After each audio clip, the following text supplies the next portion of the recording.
Everyone, আসসালামু আলাইকুম। আশা করি তোমরা সবাই ভালো আছো এবং সুস্থ আছো। 10 মিনিট স্কুলে তোমাদের সবাইকে স্বাগত।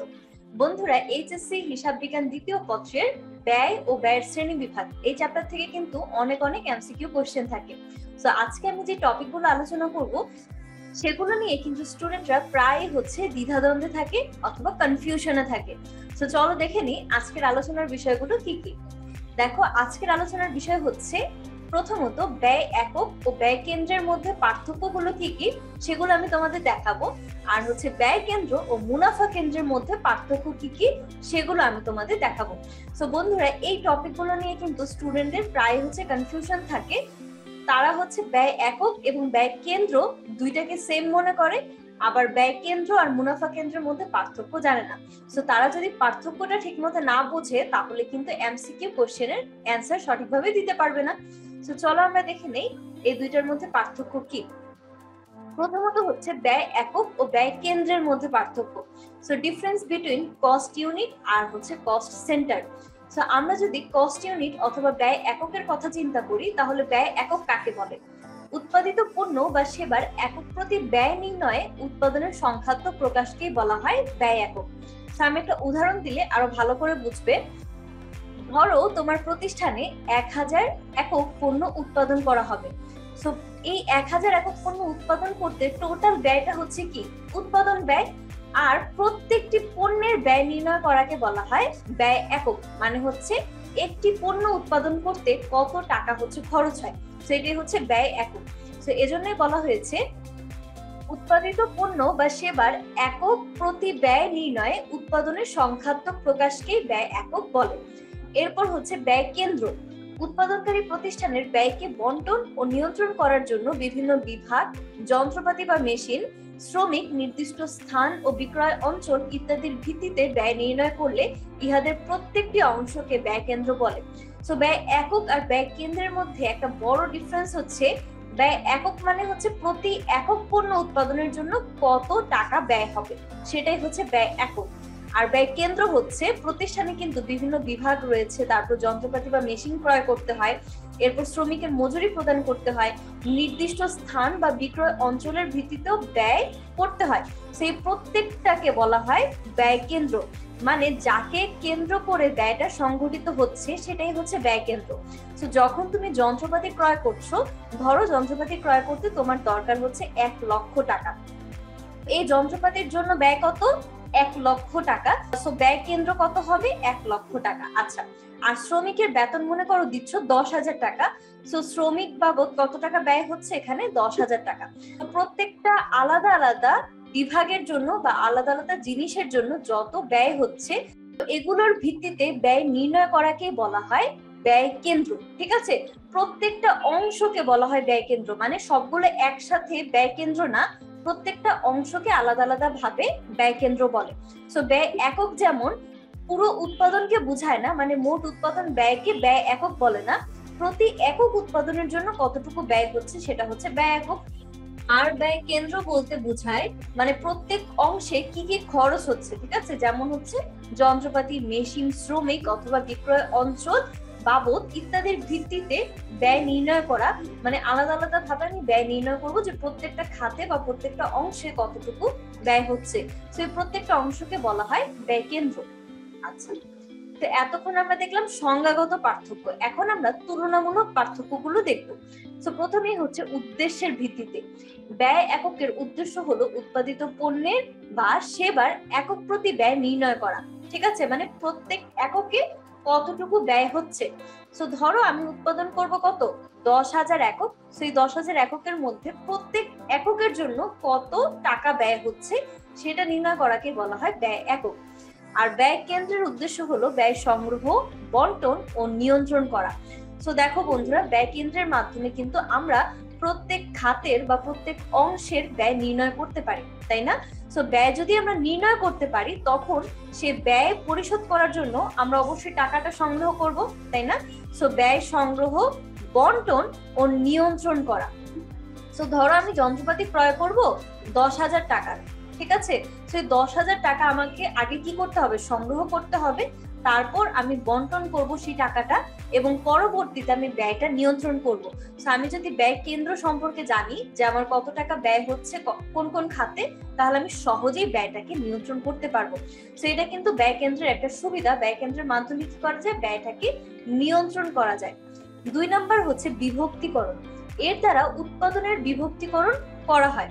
সো উৎপাদন মানে হচ্ছে আমরা কত একক উৎপাদন করছি সেটা আলাদা আলাদা করে আমি বের করছি যে প্রত্যেক এককে কত টাকা খরচ হচ্ছে। হ্যাঁ, ধরো আমার ব্যবসা প্রতিষ্ঠানে 3 ধরনের পণ্য আছে। হ্যাঁ, পণ্য ক, খ আর হচ্ছে গ।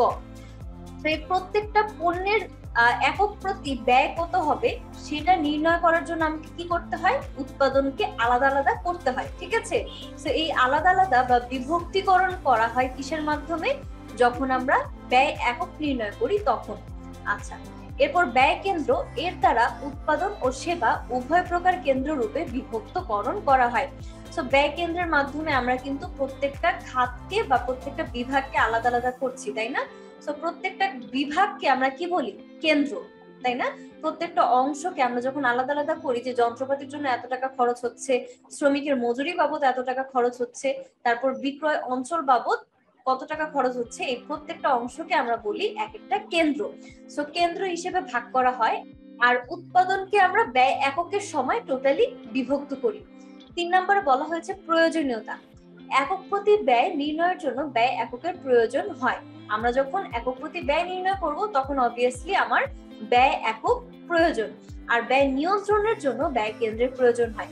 আমি যখন প্রথম পড়িয়েছিলাম যে ব্যয় কেন্দ্রের উদ্দেশ্য কি, তখনই আমি পড়েছিলাম যে ব্যয় সংগ্রহ, বন্টন আর নিয়ন্ত্রণ করা। সো ব্যয় কেন্দ্রের একটা সুবিধা হচ্ছে আমরা যখন ব্যয়টা নিয়ন্ত্রণ করব তখন ব্যয় কেন্দ্রের মাধ্যমে আমরা জানতে পারি যে কত টাকা ব্যয় হচ্ছে কোন খাতে, তখন আমরা সেই ব্যয়টাকে নিয়ন্ত্রণ করতে পারি। আর ব্যয় নিয়ন্ত্রণের জন্য ব্যয় কেন্দ্রের প্রয়োজন হয়। 4 নাম্বার বলা হয়েছে সংখ্যা। একই জাতীয় পণ্য উৎপাদনের ক্ষেত্রে ব্যয় একক একটি হবে। সো মনে করো আমরা একই জাতীয় যখন পণ্য উৎপাদন করব, ঠিক আছে, এখানে ধরো শুধু পণ্য ক আছে, তো একই জাতীয় যখন পণ্য উৎপাদন করব তখন একক প্রতি ব্যয় যদি হয় 10 টাকা, তাহলে সবগুলো পণ্যেরই একক প্রতি ব্যয় হবে 10 টাকা। ঠিক আছে, মানে 11 টাকা 12 টাকা এমন হবে না।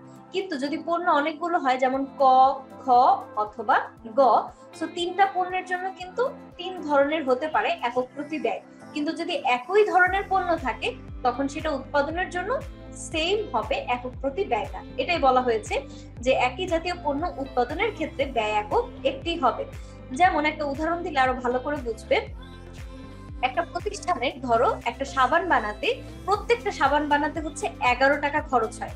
ঠিক আছে, সো প্রত্যেকটা সাবান বানাতে যেহেতু 11 টাকা খরচ হচ্ছে, সো এখন যদি 10,000 সাবানও তৈরি করে তাহলে কি করব, 11 ইন্টু 10,000। হ্যাঁ, মানে হচ্ছে আমার একক প্রতি ব্যয়টা কিন্তু সেমই আছে, শুধু আমি যত সংখ্যা বাড়াবো আমি তত দিয়ে জাস্ট গুণ করব, এটাই। আর ব্যয় কেন্দ্রের ক্ষেত্রে কি হয়, এক বা একাধিক ব্যয় কেন্দ্র থাকতে পারে, তাই না? কারণ ব্যয় কেন্দ্র কিন্তু একাধিক হতে পারে, একটা প্রতিষ্ঠানের বিভিন্ন খাতে ব্যয় হতে পারে, উৎপাদনের ক্ষেত্রে বিভিন্ন অংশে সে প্রতিষ্ঠানকে টাকা দেওয়া লাগতে পারে। তো এক বা একাধিক ব্যয় কেন্দ্র থাকতে পারে, কিন্তু যদি সেম জিনিস আমরা উৎপাদন করি তাহলে ব্যয় একক কিন্তু সেমই হবে। 5 নাম্বার সেবার মূল্য ও মুনাফা নির্ণয়। ব্যয় একক দ্বারা পণ্য বা সেবার মূল্য ও মুনাফা নির্ণয় করা যায়। সো ব্যয় এককের একটা সুবিধা হচ্ছে এর দ্বারা আমরা তো পণ্য বা সেবার মূল্যটা নির্ধারণ করছি, যার ফলে আমরা মুনাফাও নির্ণয় করতে পারছি। তো একটা উদাহরণ দেই আমরা কিভাবে হচ্ছে মুনাফা বা সেবার মূল্য নির্ণয় করি। ধরো আমার একক প্রতি ব্যয় হচ্ছে 11 টাকা।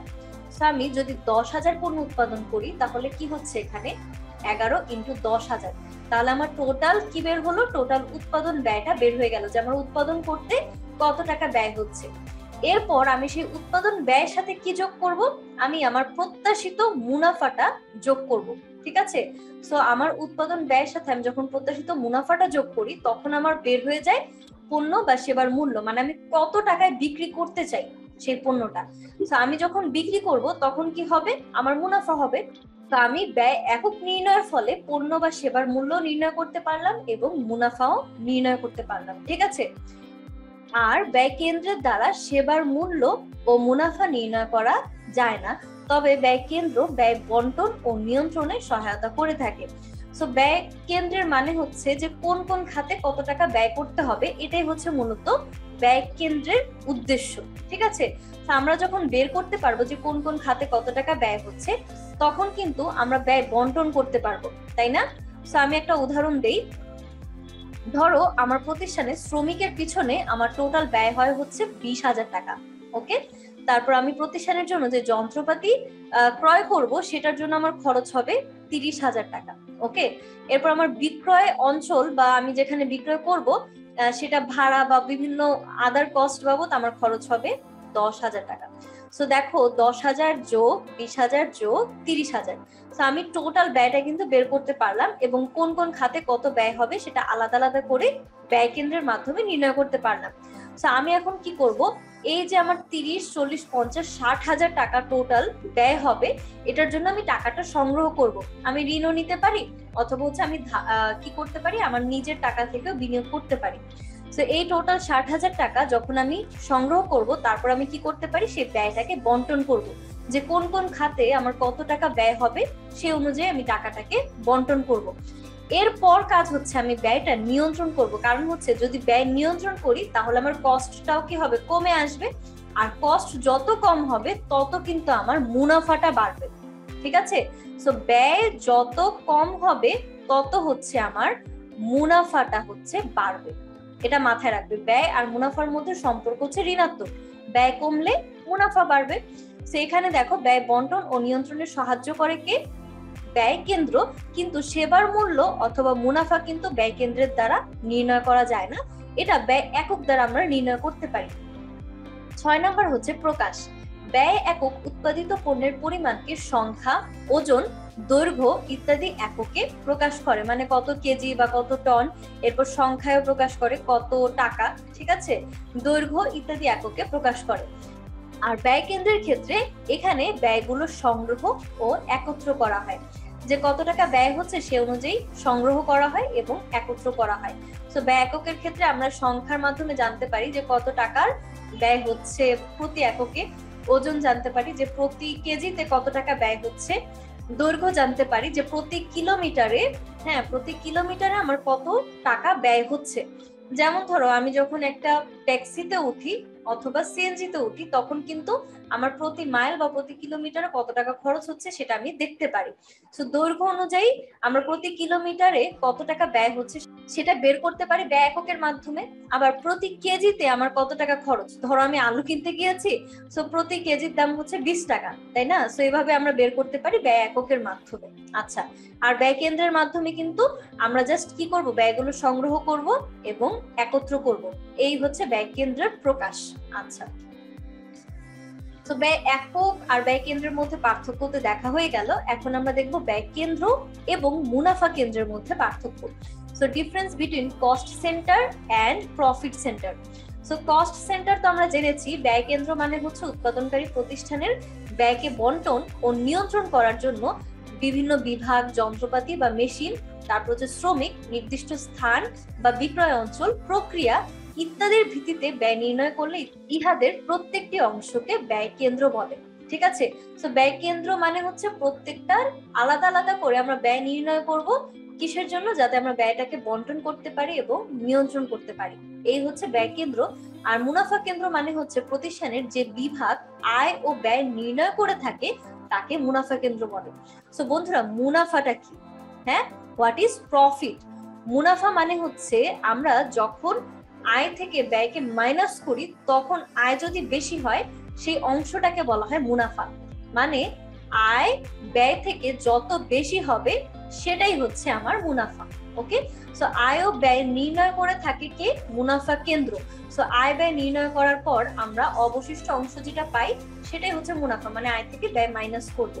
আচ্ছা, এখন আমি দেখি এদের মধ্যে কি কি পার্থক্য রয়েছে। আমরা তো সংজ্ঞাগত পার্থক্য দেখলাম, এখন তুলনামূলক পার্থক্য দেখব।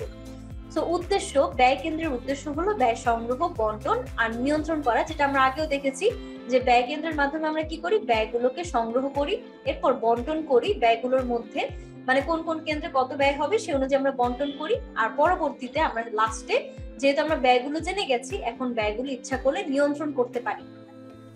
আর মুনাফা কেন্দ্রের উদ্দেশ্য হলো নিট ফলাফল জানার জন্য আয় ও ব্যয় নির্ণয় করা। সো আমি যদি প্রতিষ্ঠানের আয় বের করতে পারি এবং ব্যয় বের করতে পারি, তাহলে আমি যদি মাইনাস করলে আমি কি পাবো? নিট অংশটা বা নিট ফলাফল। সো নিট ফলাফল জানার জন্য আমাকে আয় ও ব্যয় নির্ণয় করতে হবে। এটাই হচ্ছে মুনাফা কেন্দ্রের উদ্দেশ্য। এরপর হচ্ছে পরিধি। ব্যয় কেন্দ্রের পরিধি হচ্ছে সীমিত। হ্যাঁ, শুধুমাত্র যতগুলো খাতে ব্যয় হবে ততগুলো খাতই হচ্ছে ব্যয় কেন্দ্র। ঠিক আছে, ধরো 5টা খাতে একটা প্রতিষ্ঠানের ব্যয় হয়, সেই 5টা খাতই হচ্ছে ব্যয় কেন্দ্র, তার মানে এটা সীমিত।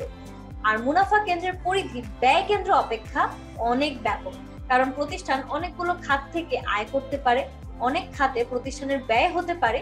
সো এই যে ব্যয় কেন্দ্র, এটা শুধুমাত্র ব্যয় দ্বারা সীমিত, আর মুনাফা কেন্দ্র কিন্তু ব্যয় কেন্দ্র অপেক্ষা অনেক ব্যাপক। সো কোনটা বড়? বড় হচ্ছে মুনাফা কেন্দ্র ব্যয় কেন্দ্র থেকে। অংশ, এটি মুনাফা কেন্দ্রের অংশ হতে পারে, কারণ দেখো মুনাফা কেন্দ্রের ক্ষেত্রে আমরা আয় এবং ব্যয় দুইটা নির্ণয় করি। সো ব্যয় কেন্দ্র হচ্ছে মুনাফা কেন্দ্রের একটা অংশ, আর এটি ব্যয় কেন্দ্রের অংশ হতে পারে, কারণ মুনাফা কেন্দ্র হচ্ছে কি? ব্যাপক। সো যেহেতু মুনাফা কেন্দ্র ব্যাপক বা ব্যয় কেন্দ্র অপেক্ষা অনেক বড় একটা পরিসর, সেহেতু মুনাফা কেন্দ্র কখনো ব্যয় কেন্দ্রের অংশ হতে পারে না। কিন্তু এই যে ব্যয় কেন্দ্র রয়েছে, এটা মুনাফা কেন্দ্রের অংশ হতে পারে। 4 নম্বর, মুনাফা নির্ণয়। ব্যয় কেন্দ্রের মাধ্যমে মুনাফা নির্ণয় করা যায় না, মুনাফা কেন্দ্রের মাধ্যমে মুনাফা নির্ণয় করা যায়। সেটা তো স্বাভাবিক। ব্যয় কেন্দ্রের মাধ্যমে আমরা শুধু ব্যয় সম্পর্কে জানতে পারি, যে কোন কোন খাতে আমার ব্যয় হচ্ছে। সো সেই অনুযায়ী ব্যয়টাকে হাইয়েস্ট গেলে আমরা নিয়ন্ত্রণ করতে পারি, কিন্তু আমরা কি মুনাফা নির্ণয় করতে পারবো? অবশ্যই না। সো ব্যয় কেন্দ্রের মাধ্যমে মুনাফা নির্ণয় করা যায় না, কারণ মুনাফা নির্ণয় করতে হয় আয় থেকে ব্যয়গুলোকে মাইনাস করে। সো ব্যয় কেন্দ্রের মাধ্যমে তো আমি আয় নির্ণয় করছি না, তাই না? সো আমি মুনাফা নির্ণয় করতে পারবো না, আর মুনাফা কেন্দ্রের মাধ্যমে আমি অবশ্যই মুনাফা নির্ণয় করতে পারবো। সো বন্ধুরা, এই ছিল ব্যয় কেন্দ্র আর মুনাফা কেন্দ্রের মধ্যে পার্থক্য। তো আশা করি তোমাদের হচ্ছে যত ধরনের কনফিউশন ছিল ব্যয় একক, ব্যয় কেন্দ্র, মুনাফা কেন্দ্র নিয়ে, সব কনফিউশন দূর হয়ে গেছে। পরের ভিডিও দেখার আমন্ত্রণ জানিয়ে আজকে এখানেই শেষ করছি। ধন্যবাদ।